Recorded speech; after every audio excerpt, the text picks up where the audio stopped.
ഇതൊക്കെ സുൽത്താനുലുലമ നമ്മളെ മുന്നിലുണ്ടായതുകൊണ്ടാണ്. ഇതൊന്നും ഒരു ആവലാതിയോ വേവലാതിയോ ആയി നിങ്ങളെ മുമ്പിലെത്തിക്കാത്ത. നമ്മളാരെങ്കിലാണ് നടത്തുന്നതെങ്കിൽ ഇത് മുഴുവനും കണക്ക് പറഞ്ഞ് നിങ്ങളൊന്ന് വാങ്ങിയിട്ടുണ്ടാവും ഒരു കൊല്ലത്തിൽ.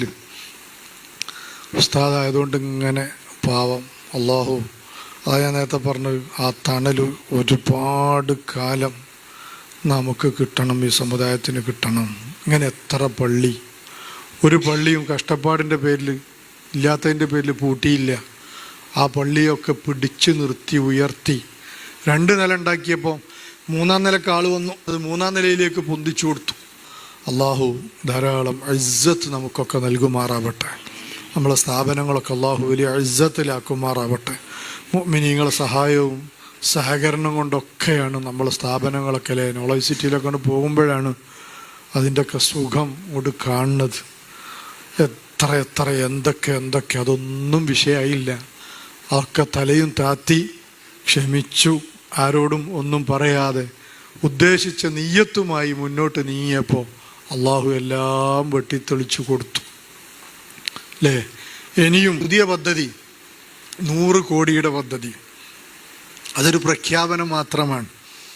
അത് ഏറ്റവും ചുരുങ്ങിയത് 500 ഉണ്ടെങ്കിൽ എന്താവുള്ളൂ, അത് ഒരു സ്വപ്നമായി ഇങ്ങനെ യാഥാർത്ഥ്യമായി വരുള്ളൂ. ഇൻഷാ അല്ലാഹ് അതൊക്കെ നമ്മളെ ഈ സമുദായത്തിലെ ആളുകളെ കൊണ്ട് തന്നെ നടക്കും, ഈ സമൂഹത്തിൽ നിന്ന് തന്നെ നടക്കും.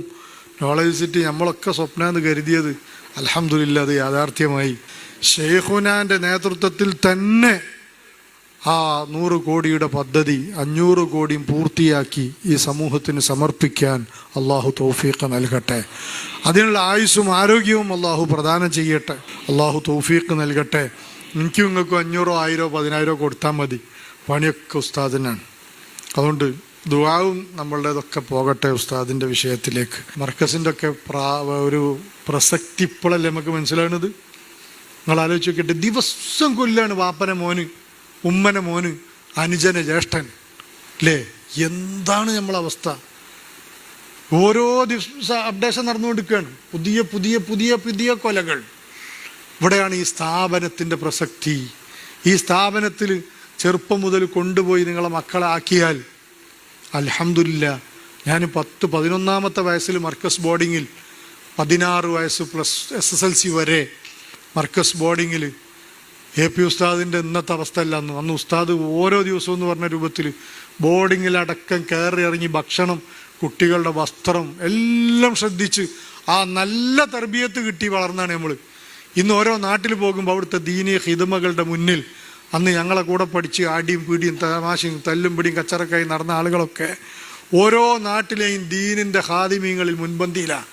അന്ന് മർക്കസിന് കിട്ടിയ നല്ല സംസ്കാരം, അവരന്ന് ചെറിയും കളിയും തമാശയൊക്കെ ആണെങ്കിൽ അന്ന് കിട്ടിയ ആത്മീയത ഇന്ന് ഒരു വലിയ നേതൃസ്ഥാനത്തേക്ക് അവർ ഉയർത്തി.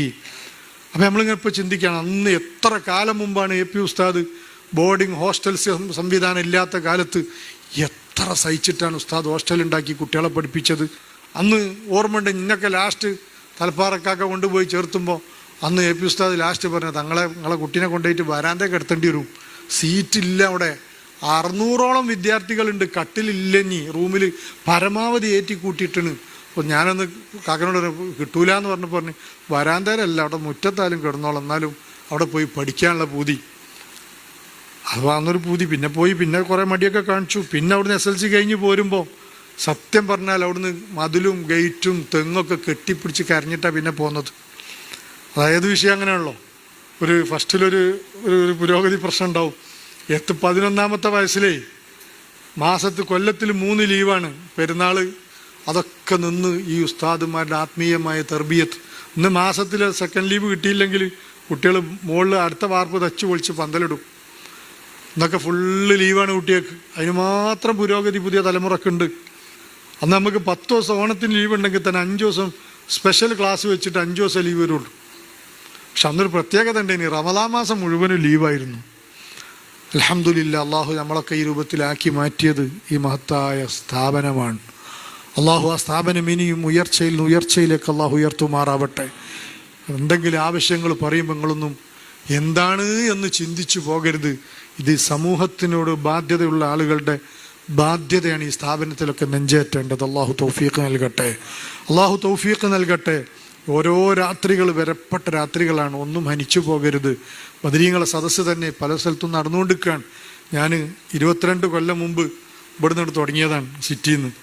ഇപ്പോൾ അതിങ്ങനെ പോയി ഉരുണ്ട് കുന്നമംഗലത്ത് എത്തിയിട്ടുണ്ട്. മെഡിക്കൽ കോളേജിൻ്റെ അവിടുന്ന് മാവൂരിലേക്ക് പോകുന്ന വഴി പൂവാട്ടുപറമ്പിൽ നിന്ന് 1 കിലോമീറ്റർ അങ്ങോട്ട് പോയാൽ അൽഹംദുലില്ലാ ഉസ്താദിൻ്റെ ഒക്കെ നിർബന്ധത്തിന് വഴങ്ങി. അങ്ങനെ തന്നെയാണ് ഉസ്താദ് പറഞ്ഞാണ്, വെറുതെ നിൽക്കാൻ പറ്റൂല, ഞാൻ ദ്വാരന്നാൽ മതിയായിരുന്നു ഉസ്താദിന് ദ്വാരന്നാൽ പോരാ, പണിയെടുക്കണം എന്ന് പറഞ്ഞു. അങ്ങനെ ഉസ്താദ് കുറ്റി മന്ത്രിച്ച് തന്നു. അങ്ങനെ ബിൽഡിംഗ് ഉണ്ടാക്കി. ഇന്ന് ആ ഞായറാഴ്ച തുടങ്ങി 2003 30-ാം തീയതിയാണ് ഇവിടുന്ന് ദർസുൽ ഉദ്ഘാടനം ചെയ്തതെന്ന്. 2004 ജനുവരിയിൽ ആദ്യത്തെ ഞായറാഴ്ച തുടങ്ങിയ ബദർ കഴിഞ്ഞ ഞായറാഴ്ച വരെ ചൊല്ലി. ഇൻഷാ അല്ലാഹ് 22 കൊല്ലം പൂർത്തിയാകുകയാണ് സഖാഫിയായിട്ട്. 22ാമത്തെ ബദർ നേർച്ച വരുന്ന ശനിയാഴ്ച ഇൻഷാ അല്ലാഹ് മർക്കസുൽ ബദരിയയിൽ വെച്ച് നടക്കും. നിങ്ങളൊക്കെ തറാവീൻ്റെ ശേഷം വന്നാൽ സന്തോഷമായിരുന്നു ഇൻഷാ അല്ലാഹ്. അപ്പോൾ സ്ഥാപനം കാണാം. സ്ഥാപനത്തിൻ്റെ മുറ്റത്താണ്, ആരെയും അറിയിച്ചിട്ടില്ല, പബ്ലിക്കാക്കിയിട്ടില്ല. ഉസ്താദ് 2 മാസം മുമ്പാണ് അവിടെ വന്നത്, പണിയൊക്കെ കഴിഞ്ഞതിൻ്റെ ശേഷം. അപ്പോൾ ഉസ്താദ് എന്താക്കി, ആ സ്ഥാപനത്തിനോട് ചേർന്നൊരു പള്ളിക്കും കുറ്റിയടിച്ച് തന്നു. അപ്പം അതിൻ്റെ പണിയും കൂടെ നടക്കുകയാണ്. ഇതൊക്കെ ഞാൻ പറഞ്ഞല്ലോ, ഉസ്താദിനോട് ദ്വാരുന്നാലും ഉസ്താദിനു വേണ്ടി എന്ത് ചെയ്താലും എത്ര സമർപ്പിച്ചാലും നമുക്കൊന്നും തീരൂല കടപ്പാട്. നമ്മൾ മരിച്ചാലും നമ്മൾ ഉസ്താദിനോടുള്ള കടപ്പാട് നമുക്ക് തീരൂല. ഏത് സ്ഥലത്തും ഇരുത്താൻ ഉസ്താദ് അയക്കൂല, നിർത്താൻ ഉസ്താദ് സമ്മതിക്കൂല. അങ്ങനെ മനക്കരുത്ത്. ഇതെനിക്കൊരാക്കല്ല പറയാനുള്ളത്, മുഴുവൻ ശിഷ്യന്മാർക്കും അതുപോലെ മുഴുവൻ ആത്മാർത്ഥമായ ആത്മീയ പ്രവർത്തന മേഖലകളിലെ മുഴുവൻ ആളുകളെയും താങ്ങി നിർത്തുന്നത് ഇന്നും സുൽത്താനുൽ ഉലമയാണ്. അങ്ങനെ ഒരു വ്യക്തിത്വം ഇല്ല, ഇനി ഉണ്ടാവുമെന്ന് തോന്നുന്നില്ല. അള്ളാഹു ഇസ്സത്ത് ഏറ്റി നൽകട്ടെ. ആ മഹാനുഭാവന്റെ കീഴിൽ നമുക്കൊക്കെ ധാരാളം സൽക്കർമ്മങ്ങൾ ചെയ്യാൻ അള്ളാഹു തൗഫീഖ് നൽകട്ടെ.